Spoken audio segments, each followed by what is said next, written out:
Sri Sultan Hamengkubuwono IX lahir di Yogyakarta pada tanggal 12 April 1912 dengan nama kecil Bendara Raden Mas Doro Jatun.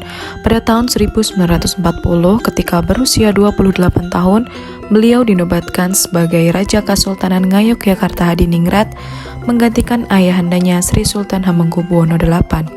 Sebagai raja muda, beliau menunjukkan sikap kenegarawan yang luar biasa. Ketika Indonesia memproklamasikan kemerdekaan, Sultan Hamengkubuwono mendukung penuh republik. Beliau bahkan menyumbangkan kekayaan pribadi sebesar 6 juta gulden. Dalam kepemimpinannya, Sultan Hamengkubuwono IX dikenal sederhana, dekat dengan rakyat dan selalu menempatkan kepentingan umum di atas kepentingan pribadi. Beliau memimpin dengan prinsip musyawarah, toleransi, serta integritas. Filosofinya yang terkenal adalah tahta untuk rakyat, mencerminkan bahwa kekuasaan bukanlah untuk dimuliakan, tetapi untuk mengabdi kepada masyarakat. Sultan Hamengkubuwono ke-9 menunjukkan orientasi pelayanan yang tinggi yang mengutamakan kesejahteraan rakyat secara khusus. Beliau aktif dalam membangun sektor pendidikan, pengembangan ekonomi, dan kesejahteraan sosial masyarakat di wilayahnya. Beliau juga menyediakan dukungan penuh bagi pemerintah Republik Indonesia selama perjuangan kemerdekaan. Sri Sultan Hamengkubuwono IX menjalankan tugas dengan penuh tanggung jawab dan kejujuran. Dukungan finansial yang transparan dari kas keraton untuk pemerintah Republik Indonesia semasa genting menunjukkan akuntabilitas dan juga integritas beliau.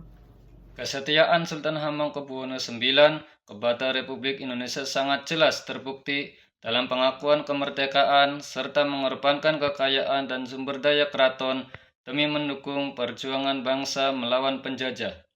Di tengah situasi pendudukan Jepang dan Belanda, Sultan Hamengkubuwono IX menunjukkan kemampuan adaptasi yang tinggi dengan bertransformasi dari pemimpin daerah tradisional menjadi pemimpin modern yang dapat bersinergi dengan pemerintah republik.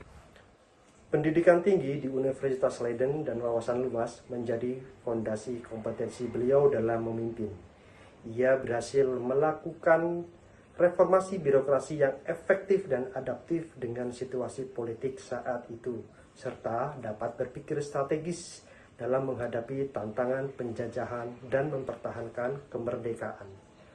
Sultan Hamengkubuwono IX mampu memelihara hubungan yang harmonis antara kesultanan dengan rakyat serta dengan pemerintah pusat Republik Indonesia. Keberhasilannya dalam mengintegrasikan Yogyakarta sebagai bagian dari republik serta menjalin kolaborasi dengan berbagai tokoh bangsa menunjukkan kemampuan membangun keharmonisan sosial dan politik. Kepemimpinan Sri Sultan Hamengkubuwono IX menampilkan kecakapan dalam berkolaborasi baik dengan pemerintah pusat, baik dengan tokoh masyarakat, dengan tokoh nasional, maupun dengan para ulama. Kesediaannya dalam menjadikan Yogyakarta sebagai ibu kota negara secara sementara pada saat agresi militer Belanda menunjukkan kolaborasi dalam peran yang strategis. Oleh karenanya, Sri Sultan Hamengkubuwono telah menginternalisasi nilai-nilai berakhlak melalui proses nyata yang diambil dalam kebijakan dalam perjuangan dan pemerintahan.